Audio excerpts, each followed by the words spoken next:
Psicología Abierta, bienvenidos a un nuevo programa. Hoy día vamos a hablar de un tema muy interesante que yo creo que todos en algún momento hemos visto o hemos querido entender, ¿qué es el narcisismo? Para eso estoy con el psicólogo Nicolás Lave. ¿Cómo estás, Nicolás? Hola, Ignacio, muy bien, gracias por la invitación. Comencemos a entender el narcisismo. ¿Cómo lo podemos definir de alguna manera?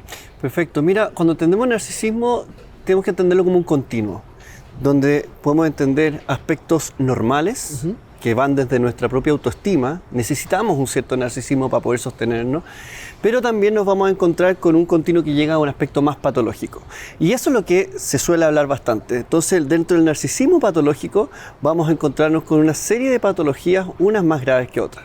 Pero en definitiva, cuando hablamos de narcisismo patológico, nos encontramos con una sensibilidad importante, a una sensación de inferioridad, necesidad de grandiosidad, y estar muy atento, muy sensible a lo que es la crítica, etc. Muchas veces las personas dicen que se encuentran con, sobre todo, parejas que son narcisistas y refieren de alguna manera esa patología. ¿Es que todas las personas son narcisistas o realmente se confunde de alguna manera con un comportamiento que es quizá un poco menos adaptado, ¿no? Mira, es interesante porque efectivamente hay mucho contenido de eso, que por un lado está bien porque de que hay violencia en el pololeo, hay violencia en las relaciones y eso permite poder identificar cuando hay relaciones más tóxicas y salir de ahí. Pero por el otro lado tenemos narcisismo.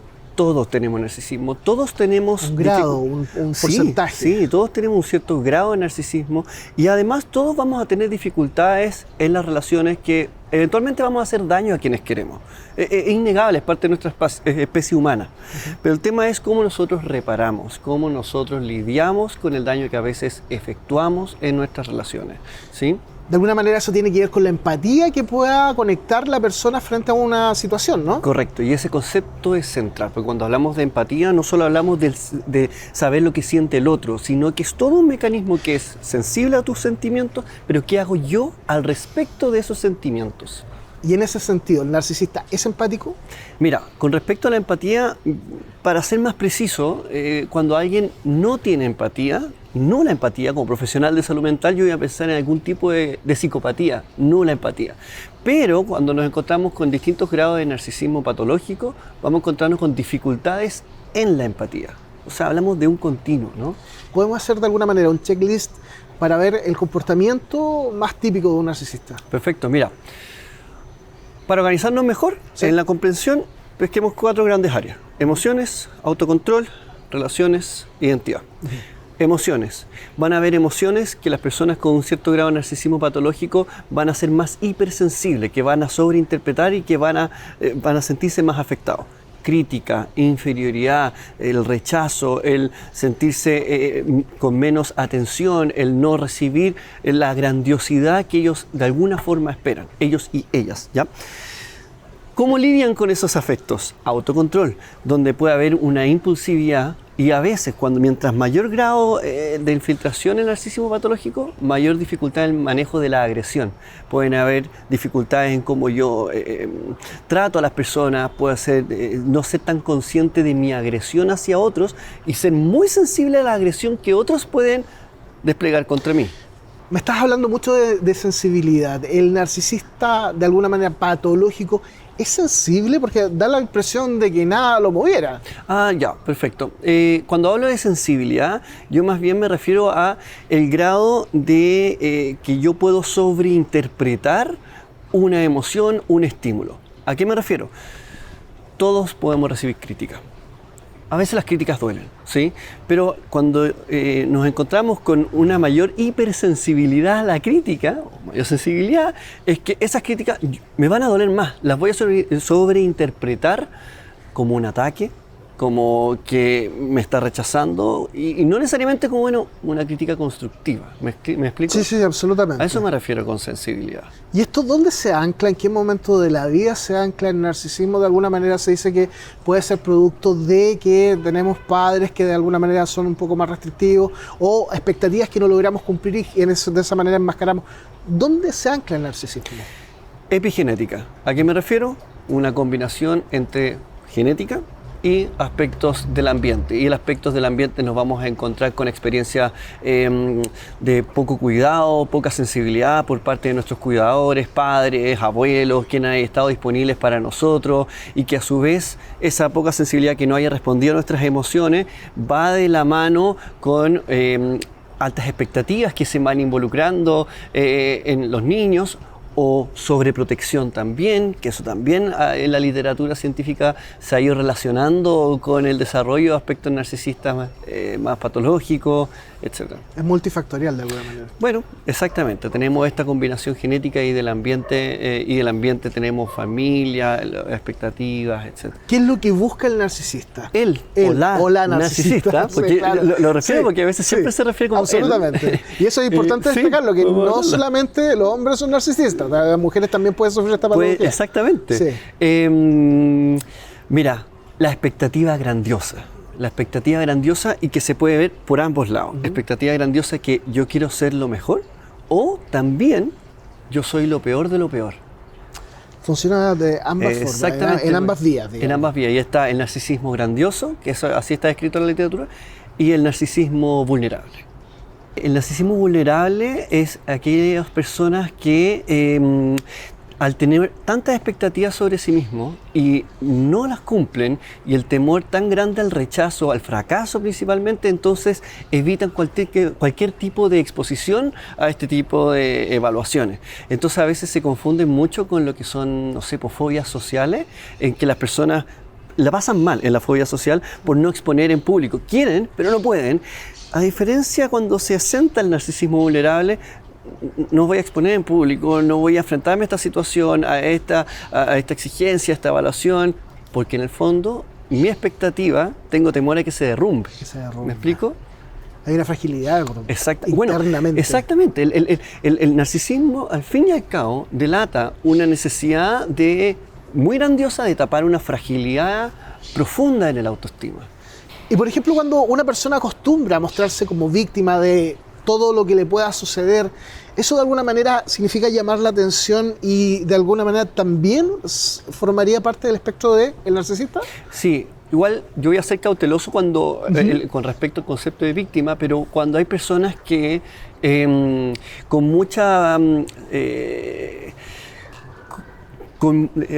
sobreinterpretan los actos, los comentarios de otros como un ataque, y que estén siempre a la defensiva y que de alguna forma siempre se posicionan como que el resto me está atacando a mí, el resto me quiere hacer daño a mí y yo no me hago cargo de lo que yo hago, ahí es cuando empiezan a darse algunas dinámicas que pueden ser complejas, ¿sí? Con eso me refiero a yo puedo sentir que puedo pasar encima de otros, me puedo sentir con el derecho a, y no ser consciente de cómo mis actos impactan en los demás. Locus de control externo, o sea, todo el entorno tiene la culpa menos yo. Correcto. Esto es como un signo más o menos universal dentro de la patología. Exactamente. Ajá. Entonces, donde me es difícil a mí hacerme responsable de mis actos cuando hago daño a otros, cuando paso encima de otros, etc. Y la justificación siempre está fuera. Exactamente. Pero que es comprensible, porque si tú te fijas, a veces a todos nosotros nos ponemos a la defensiva o nos duele cuando nos dicen alguna crítica o cuando nos dicen que hacemos daño. O cuando pasamos a llevar a alguien. Es natural. Pero claro, cuando yo tengo este tipo de dificultades narcisistas, probablemente el esfuerzo que voy a hacer para evitar darme cuenta de lo que estoy haciendo va a ser mayor, o incluso a veces más agresivo. De ahí se justifica de alguna manera las actitudes que rayan en la psicopatía, por ejemplo. Y ahí es cuando nos vamos exactamente en un extremo, porque para ser más preciso, en la nomenclatura de un continuo narcisista nos referimos a un trastorno narcisista de la personalidad. A eso tenemos que evaluar si hay conductas antisociales o no. Además, pues, en la literatura también se entiende lo que es el síndrome de narcisismo maligno, y después recién podemos hablar de lo que es la psicopatía. Es sumamente interesante esto, porque hoy día se acuña mucho el término, y de forma muy livianamente hablando, psicópata narcisista. Y para llegar a juntar estos dos elementos es un camino bastante largo y necesariamente es un diagnóstico. Correcto. A ver, la psicopatía es el extremo más grave de la patología narcisista. Es el más grave. De hecho, hoy día en la psicopatía o el trastorno antisocial de la personalidad, que a veces se usan de manera indiscriminada, aunque Depende de la literatura que sí, estemos abordando. pero es el único diagnóstico de salud mental que es inimputable por ley. ¿A qué me refiero? Que una persona que tenga un trastorno antisocial de la personalidad no puede alegar demencia en términos legales para ir a algún centro psiquiátrico y ahí tiene que estar en la cárcel. Pero a lo que voy con esto es que hablamos de un continuo narcisista. Psicópata narcisista es redundante, porque cuando hablamos de psicopatía ya hablamos de narcisismo, pero es el extremo más grave. Sin embargo, se puede entender que el psicópata nace psicópata. No se crea el psicópata con el tiempo, sino que nace psicópata y el narcisista se reproduce o se crea a través de la experiencia, ¿no? ¿Es tan real eso?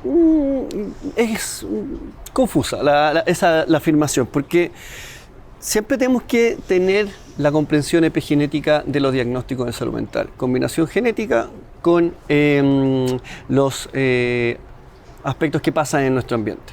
Si bien hay literatura y hay evidencia que marca sobre la heredabilidad Sí.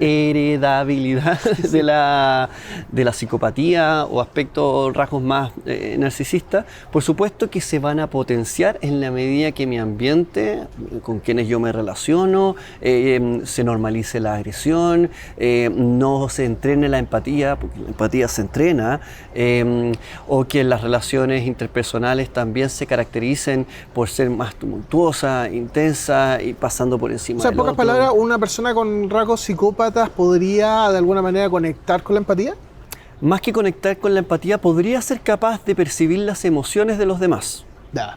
Pero Pero no es lo mismo que empatía, porque la empatía es un concepto que no solo engloba el ser sensible o el percibir las emociones de otros, sino que yo hacer actos en función de lo que yo siento con la otra persona. Entonces, el psicópata o la psicópata puede notar cuáles son las emociones del otro, puede notar cuando el otro teme, cuando el otro está angustiado, pero puede tener un cierto goce con eso, puede disfrutar el hacer daño o que simplemente le dé lo mismo.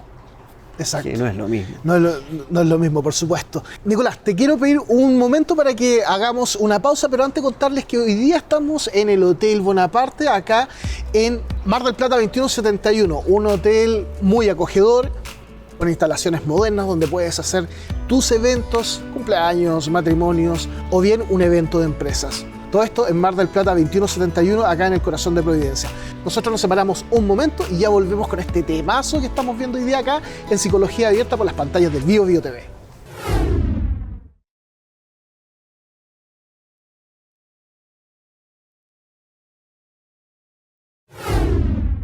Y estamos de vuelta por las pantallas de Bio Bio TV para seguir hablando de Psicología Abierta y hoy día tratando el tema del narcisismo.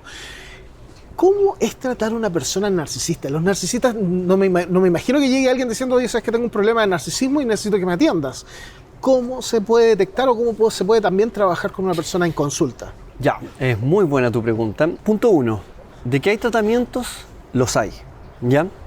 A veces siempre se habla de la pareja narcisista o la persona narcisista haciendo una separación, uno los buenos, otros los malos, que tampoco es muy buena porque nos olvidamos que el trastorno narcisista de la personalidad es un diagnóstico de salud mental que debe ser tratado, al igual que una depresión, una esquizofrenia, un trastorno de consumo de sustancias, etc. Entonces, el trabajar con personas que tienen un narcisismo patológico, uno consultan y harto. Y es tal cual como tú dices.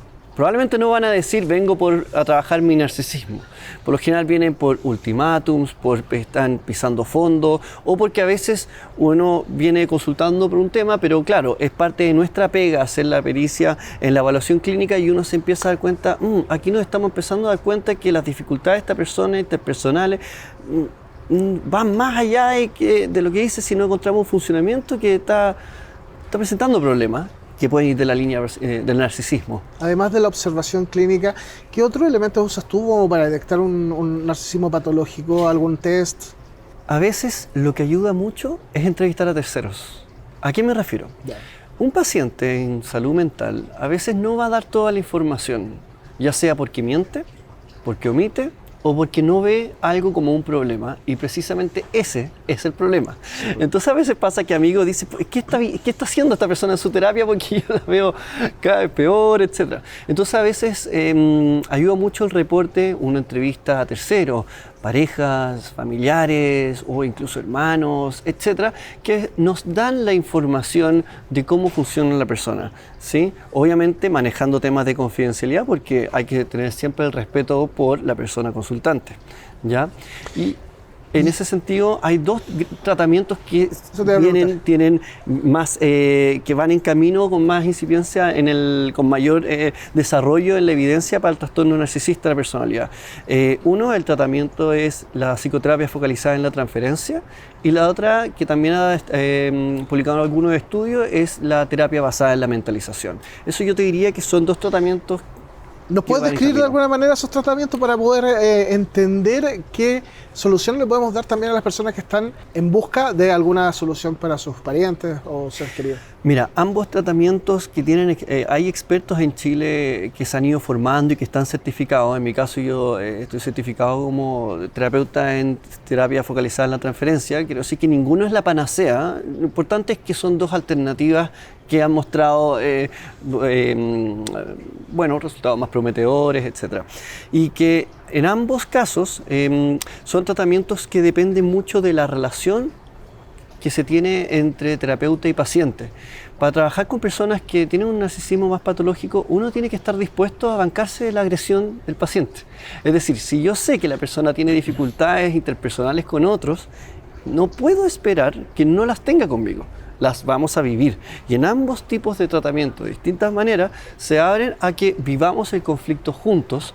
Yo no me lo puedo tomar a personal. Si un paciente me insulta, si me dice algo, no me puedo tomar a personal y decirle, bájame ese tono, no te voy a aguantar eso, porque estoy negando la posibilidad de trabajar ese mismo problema.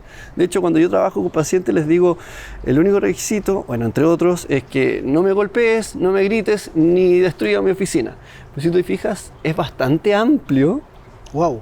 Porque no le he dicho que no me insulte, por ejemplo. Sí, claro. Es bastante amplia la forma de expresarse. ¿Te ha tocado pacientes que han sido tan extremadamente expresivos, por decirlo así? Sí, me ha pasado. Me ha pasado que, me han mandado a la punta del cerro, por no decir otra cosa. ¿Ya? Pero es parte de mi pega. Y es parte de nuestra pega pasar por ahí. Eso sucede básicamente en el momento que tú les dices, mira, acá hay un trastorno narcisista de la personalidad. Bueno, ese es otro temazo. Porque ¿cómo decirle a una persona que está refiriendo este trastorno, ¿no es cierto? ¿Cómo expresárselo para que podamos continuar dentro de la alianza terapéutica, seguir haciendo el tratamiento? Es tanto el contenido que se ha hablado de narcisismo que hoy día se asemeja a un insulto. ¿Ya? Eso es muy importante. Entonces, eso me ha quitado la libertad a mí, como profesional de salud mental, de hablar abiertamente de narcisismo con un paciente. ¿Cachai? Entonces, he tenido que describir cómo es sus dificultades en la personalidad. A veces le hablo que hay un trastorno de personalidad, pero les describo un poco cómo se manifiesta. Algunos pacientes me dirán, pero eso suena como algo narcisista. Sí, pero tengo que yo ser cauteloso, porque yo sé que en las redes a veces está lleno de sepárate de esta persona, aléjate de esta persona porque es narcisista, pero de manera un poco más indiscriminada. Entonces a veces se puede hacer difícil para la persona que recibe ese diagnóstico. Entonces yo soy una suerte de paria, ¿sí? Es importante entender que estamos hablando de un trastorno psicológico, un problema de salud mental, independiente también de que esto produce problemas sociales o con las personas, los seres queridos, ¿no? Absolutamente. Yo puedo entender que hay personas que la han pasado muy mal en relaciones, en vivencias con sujetos, personas que experimentan un narcisismo patológico, y es cierto. Pero así como se hace harto contenido para ayudar a esas personas de poder salir de ahí, también tenemos que abordar a las personas que presentan esa dificultad para que la reduzcan. Y exacto. Sí, pues, y es un diagnóstico de salud mental que debe ser abordado. Es para ambos sentidos, de alguna manera. O sea, hay que generar la protección de la persona que está siendo víctima de algún suceso que pueda estar produciendo este trastorno, y quien padece el trastorno también. Exacto. No podemos olvidar esta otra parte, porque si no seguimos dejando libre a una persona que puede estar dañando a otras, ¿no? Correcto. Exactamente. ¿Qué pasa dentro del núcleo familiar, por ejemplo, cuando hay una persona con rasgos narcisistas? Cuando nos encontramos con un narcisismo más grave, ya dentro del continuo, quienes conviven pueden tener altas dificultades ya relacionales, siempre y cuando las otras personas tampoco tengan dificultades narcisistas, entonces, o dificultades en el manejo de la agresión, dificultades en la empatía. Entonces, las personas que conviven con alguien que presenta estas dificultades tienen hartos desafíos. Uno, saber si es que ellos también o ellas no ejercen también agresión sin darse cuenta, que eso es un punto importante, porque puede ser una dinámica que la persona aprendió en el núcleo que vive. En el sistema. Pero también puede darse otras dinámicas más complejas de sometimiento y que una persona pueda estar viviendo a costa de otros. ¿A qué me refiero? Hay un concepto que también se establece en la literatura como parasitismo social. ¿Ya? Es un concepto bien complejo y algo polémico. De hecho, una vez publiqué algo al respecto y bueno, recibí tanto críticas como algunas personas que decían, hoy yo vivo eso mismo. ¿A qué me refiero? Personas que teniendo las capacidades, pudiendo hacer cosas por sí mismos, salir adelante, de alguna u otra manera y sin darse cuenta, porque ese es el problema, viven a costa de otros. Hay explotación económica, no hay un interés en irse de las casas, entonces son otras personas que empiezan a hacerse cargo de las dificultades de quien está presentando este problema y que a veces termina siendo una dinámica muy agresiva y de explotación en la relación. Entonces, las personas que conviven y que se presentan en este problema, claro, la pueden pasar muy mal. ¿Y cómo tratamos eso? A veces nos podemos encontrar con personas que en una evaluación se dan cuenta de eso y están dispuestas a querer trabajarlo, y para eso tú tienes que tener un encuadre de tratamiento bien claro, por así decirlo, las reglas del juego en la terapia bien claras. Pero si la persona no quiere trabajar y te dice, no estoy ni ahí, yo no la voy a obligar, pero uno sí puede trabajar con la familia. A veces viene familiar y me dice, por favor, y como que me lo traen, sí, por favor trabaja con él porque no necesitamos la ayuda, y la persona no está ni ahí con trabajar en terapia. Y ahí tenemos pacientes, ¿no? No tenemos pacientes. Ese es el problema. Y cuando no hay paciente, uno puede trabajar con la familia. Y ahí cuando dice, ok, porque uno respeta la decisión de la persona, no quiero tratar, no lo veo como un problema, bueno. Entonces uno puede trabajar con la familia, a ver cómo lidiamos con esta situación, cómo ellos, a veces a los papás, veo hartos papás, adolescentes, adultos jóvenes, para ayudarlos a volver a una posición autoritativa, para ir marcando ciertos límites, para que ellos también puedan protegerse un poco, pero también mantener una buena relación, porque tampoco se trata, a menos que sea un caso más extremo, de decir ya, ándate, ¿ya? Se trata de cómo rearmamos la relación, manteniendo un equilibrio entre establecimiento de límites, pero la ternura en una relación, ¿sí? El establecer límites es fundamental, entonces. Absolutamente. Los límites nos cuidan. Imagínate un partido Colo-Colo con la U, sí, sin árbitro. Sí, claro. O sin la seguridad. Necesitamos los límites. Los límites nos cuidan, ¿ya? Entonces, a veces, cuando los límites se hacen difusos, puede ser muy problemático en las relaciones, y cuando hay un narcisismo más patológico, donde se hace más, se difuminan los límites, en donde yo puedo estar muy pendiente de cuando otros puedan pasarme a llevar, pero no estoy tan pendiente ni soy tan sensible como paso a llevar a otros, claro, ahí tenemos una dificultad en los límites. ¿Cómo podemos hacer el punteo o el detalle del proceso de tratamiento? En salud, uno trata de descartar la patología más grave. En salud mental uno tiene que hacer lo mismo. Y la patología más grave es la psicopatía. Entonces yo tengo que tener elementos clave en mi evaluación clínica. ¿Cómo descarto que el paciente no es un psicópata? Exacto. No lo puedo dar por asumido. Debo descartarlo, ¿ya? Para eso tengo que tener mis entrevistas, mis preguntas, mi batería, etc. Teniendo claro una evaluación, hago una devolución. Le entrego mi información, mis impresiones clínicas. Si el paciente está de acuerdo, vamos con lo que es, y esto es importante, el trabajo de un paciente narcisista, un contrato o un acuerdo de terapia. ¿Cómo vamos a trabajar? ¿Qué se espera de mí como tratante y qué no se espera de mí? ¿Qué se espera del paciente? Porque impases van a ocurrir, vamos a tener roces en la relación. y no pasa nada. Terapeuta-paciente. Sí, y no pasa nada. Tenemos que pasar por ahí, por ese conflicto. Y en eso, por eso el acuerdo es cómo nos vamos a posicionar frente a esos impases, y después viene ya lo que es el tratamiento propiamente tal. Sin duda hay que hacer una buena evaluación. Y si de evaluación se trata, también puedes acudir al Instituto de Psicología Diálogos. En Diálogos contamos con más de 20 años de experiencia en atención individual de pareja, niños y adolescentes. No dudes en pedir tu hora. Hay un grupo de especialistas en salud mental disponible para atender todas tus necesidades. Tenemos atención presencial en Santiago, La Serena y contamos con consultas online. Te esperamos. ¿Qué mensaje le podemos dar a una persona que se ve involucrada con alguien con un evidente trastorno narcisista?